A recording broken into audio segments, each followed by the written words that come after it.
Welcome to the deep dive. Yeah. We're diving into some really fascinating material today. Oh, yeah. It's a hunt for something called the Aether Flexion wave, which is this proposed ripple in the fabric of reality itself. Wow. I know, right?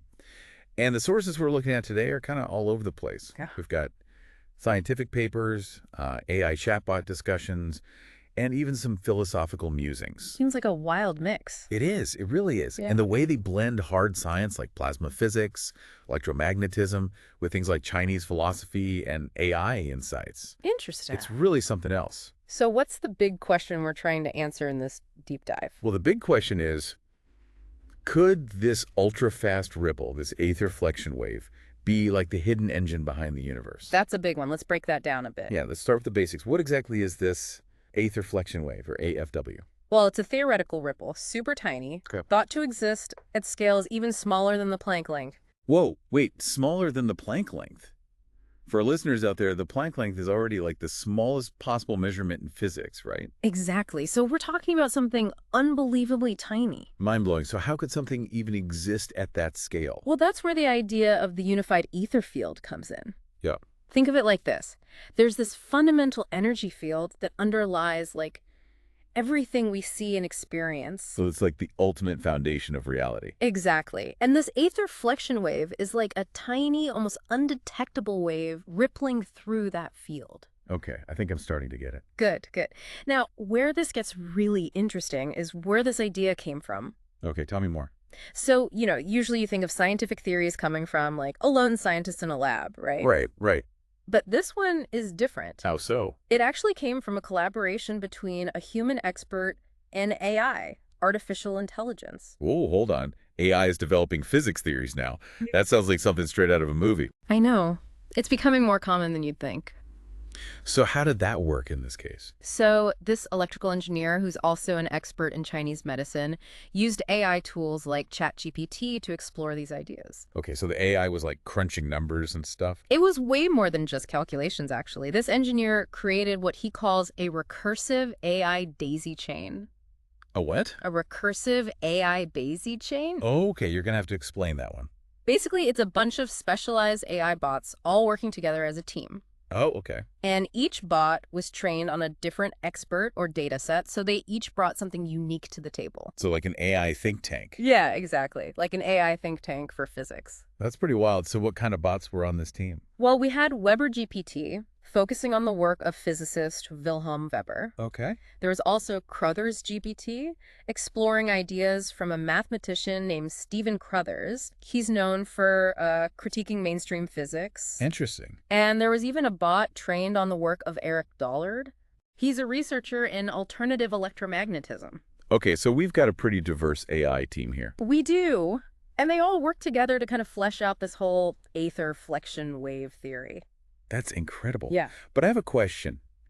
If this AFW is so tiny, smaller than anything we can currently measure, how could we ever hope to actually detect it? That is the million-dollar question, and it's a big one. Yeah, I can imagine. So how do we even begin to tackle that? Well, that's what we'll be exploring next. This is already blowing my mind, and we're just getting started. Just wait, it gets even wilder from here. All right, listeners, buckle up.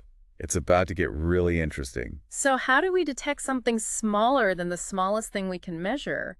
Well, the AI actually proposed a way. Oh, really? Yeah. It's called the curvature constant. Curvature constant. I've never heard of that. It's pretty new. It describes the curvature of spacetime at scales even smaller than the Planck length. Okay, I'm going to need you to break that down for me. Sure. Imagine a sheet of paper, perfectly smooth. Okay, got it. Now zoom in, way in, closer than we can even imagine. Okay. The AI suggests that at those scales, spacetime is actually full of tiny folds and wrinkles. That's what the K-curvature constant describes. So it's like the paper looks smooth from a distance, but up close, it's actually really complex. Exactly. And these tiny folds and wrinkles, that's where the AFWs come in. How so? Well, the theory is that these AFWs, these tiny ripples, they're able to exist because of this K-curvature, this almost fractal nature of spacetime. Okay, so the K-curvature constant helps us understand how something could exist at such small scales. Right. But how does it help us actually detect it? This is where it gets really wild. Okay, hit me. The AI didn't just come up with the theory, it also proposed a hardware design. A hardware design, like a physical device. Yep, blueprints for something that could potentially detect AFWs. Whoa, wait, the AI designed an experiment. It did. The author was surprised, too. I bet. So what would this AI-designed experiment look like? So the AI calls this device Formulator. It's complicated, it's got digital circuits, optical components, algorithms. It's like a super specialized computer. Okay, and what would this formulator do? Well, it wouldn't measure the AFW directly. Instead, it would simulate them. Simulate them. Yeah, using mathematical models. I see. It's kind of like creating a virtual sandbox to play with these theoretical ripples. So the formulator would simulate the behavior of AFWs based on the K-curvature model. Exactly.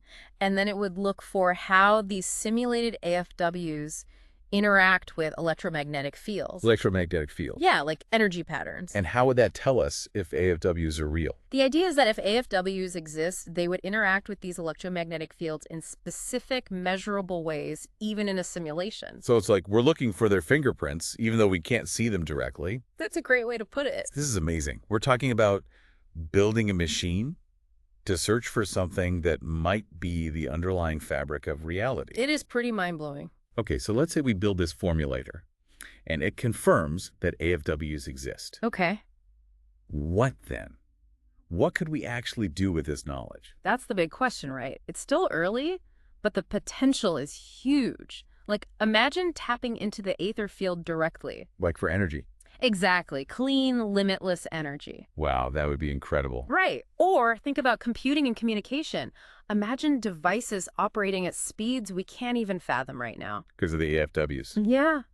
They could revolutionize the way we transmit and process information. So super fast computers and instantaneous communication across vast distances. Exactly. That sounds like science fiction. I know, right? And the source material even talks about potential applications for space travel. No way. Like faster than light travel. Well, maybe not faster than light, but maybe manipulating space-time itself for interstellar travel. Who knows? Okay, now that's getting really out there. But Yes. it's amazing to think about. It is. But before we get too carried away, let's focus on the next steps. Right, back to reality for a minute. We need to build this formulator, move from simulations to real-world experiments. That's a big step. It is. It's going to take a lot of collaboration. I can imagine. But the potential rewards are enormous. No doubt. If this works, it could change everything. It really could. Now, we've talked a lot about the science and technology, Right. but there's another side to this research that we haven't touched on yet. The Chinese philosophy stuff. Exactly. That's what we'll be diving into next. Okay, I'm intrigued. So what did the AI discover about the connection between AFWs and ancient Chinese wisdom? Oh, some fascinating stuff. It's like ancient wisdom meeting cutting-edge physics. I can't wait to hear more. All right, listeners, stay tuned for part 3, where we'll be exploring the intersection of science and philosophy. It's going to be a wild ride. So we're talking about this Aether Flexion wave. Right, these tiny ripples, smaller than we can even imagine. And we talked about the AI that helped develop the theory. And even proposed a way to detect them. Right. But now let's talk about something that seems totally different Chinese philosophy. Yeah, it's a bit of a jump, isn't it? But the AI actually found some interesting connections. Okay, so how does ancient Chinese wisdom relate to cutting-edge physics?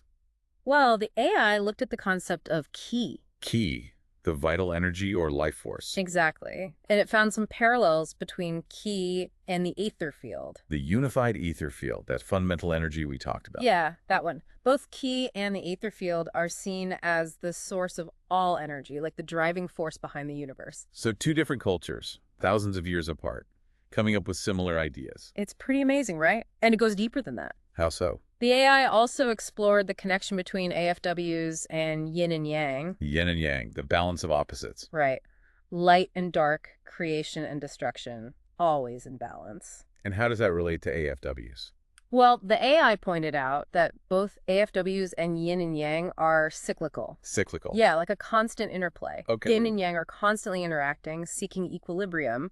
And the AI suggests that AFWs, these tiny oscillations in space-time, they might also be part of a kind of cosmic dance, a balancing act that keeps everything stable. So even at these tiny scales, there's balance and harmony at play. That's the idea. It really highlights how everything is connected.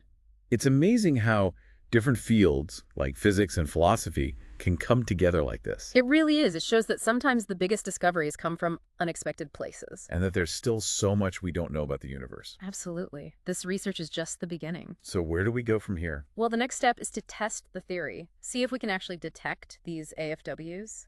With that formulator device. Yeah, that's where the real challenge lies. And as a society, we have to decide if it's worth investing in these kinds of big questions. It's a question of priorities, for sure. But the potential rewards are huge. Imagine clean energy, instantaneous communication, maybe even space travel. It sounds like science fiction. Yeah. But who knows what the future holds? That's the beauty of science, always pushing the boundaries of what we know. It's all about curiosity and imagination. Exactly. So to our listeners out there, stay curious, keep asking questions, and never stop exploring the unknown. Because the universe is full of mysteries, just waiting to be discovered. Thanks for joining us on this deep dive into the world of the Aether Flexion wave. It's been an incredible journey.